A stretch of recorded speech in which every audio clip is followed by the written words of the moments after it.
Hello everyone. Right now I'm going to talk to you about my favorite motorized honing device. This is a Makita 9820-2 honing system, and it's been around for quite a while now. I first started using them in the early 80s, and I've worn out a few of them over the years, and I have several of them now in my shop. So the way they come is with this pretty kind of fancy stainless steel and cast iron adjustable angle and height device that is supposed to hold this tool blade holding rig to allow you to sharpen your jointer or planer knives if they're, less than 16 inches long. I did try this about 30 years ago and decided it wasn't worth the trouble. So, and then there is also this little thing that can also be adapted to perhaps work, I don't know, to hone the iron. But what I'm saying is that I don't really approve or use of any of this stuff. It seems like it's kind of clumsy and not that useful. However, the machine itself is pretty good and gives some pretty good service. Although downside, it's expensive at around $500, and I've noticed just now on eBay you can get one that's quite a lot like it for about $150, which doesn't have all this machined stuff that doesn't seem to be very useful after all. Okay, so it runs at about 500 RPM, and it's available with 3 grits. This is 5,000 grit, which I don't use very often. This is the 1,000 grit wheel that I use a lot every day when I'm working.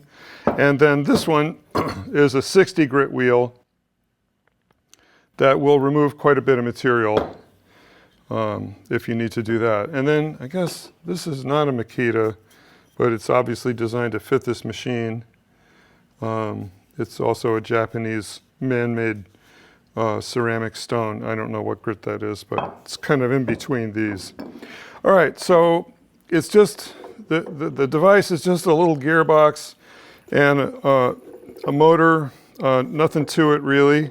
There's a guard to try and keep water off you that is adjustable for height on these cams. And there is this little water bucket that you can use. Now, one thing that's nice about the water bucket that wasn't obvious to me when I first had the machine is that you can use it. You can use this part of it right here. The machine rotates in this direction, and you can use this leg of it to support the tool so that you don't have to worry about controlling the tool in this direction as the wheel is trying to take it away from you. And you can concentrate on putting your pressure exactly where you want it on the tool so that you could get the cut in the area that you need to cut. So, I mean, that's the broad overview. It's not a complicated thing. They give pretty good service, although, as I said, I have worn a few out over the years. Having said that, let's get on to a really beat up plane blade and see how we can do with that. Okay, well, in the interest of starting out with the worst possible example to see how we can handle this, I have an old iron here, beautiful old piece of history. This is about 100 years old, from Stanley, New Britain, Connecticut in the USA, it says.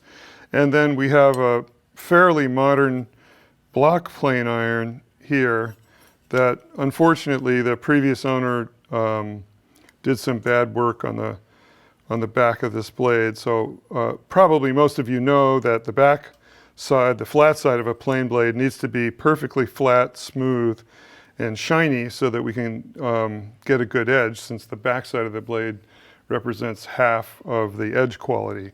So our job with both of these tools is going to be to get the back in a nice pristine condition, and then grind the bevel appropriately. So you can see on this old iron, it's pretty badly distorted, convex edge. We don't want anything like that. But the good news is that there's a lot of blade life left. So I think it's going to be worth trying to save this old iron, see what we can do. All right, so first thing is we're going to have a look at it by stoning the backside and seeing how what we have to start with. So, oh, I should mention that these stones work better when they start out wet. So a few minutes ago, I let the stone fill up with water so that the stone is wet all the way through. We'll put a little water on top. You can hear it slow down, and you can see this nice cut that it's taken. Of course, as I said, this is a really nice thing about this machine, is that you can use it not only on the bevel, but on the flat sides too. Now we've taken just a couple of little cuts, and we can see that this corner is pretty blown away over here. We're not going to get that by flattening it anytime soon. And likewise, this other corner, although it's not as bad, is still pretty blown away. Not quite sure how that happens, but it's pretty common. The good news is that where it's not blown away, we see a beautiful flat surface with really minimal corrosion. So we're going to be able to get this. We're just going to have to grind back more than we would prefer from the edge in order to get it to be the right shape. So one more cut.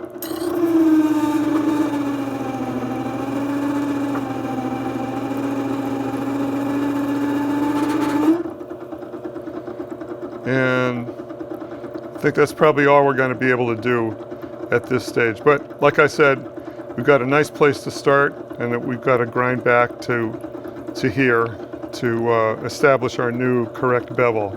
All right, so let's try the little block plane iron. Same deal, we know it's not going to clean up over here, but let's see what we get when we flatten it.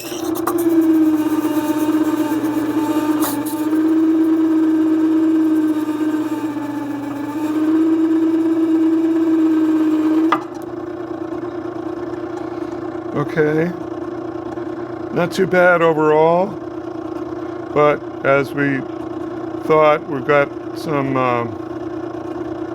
some missing material, really all the way along, but mostly here on this side.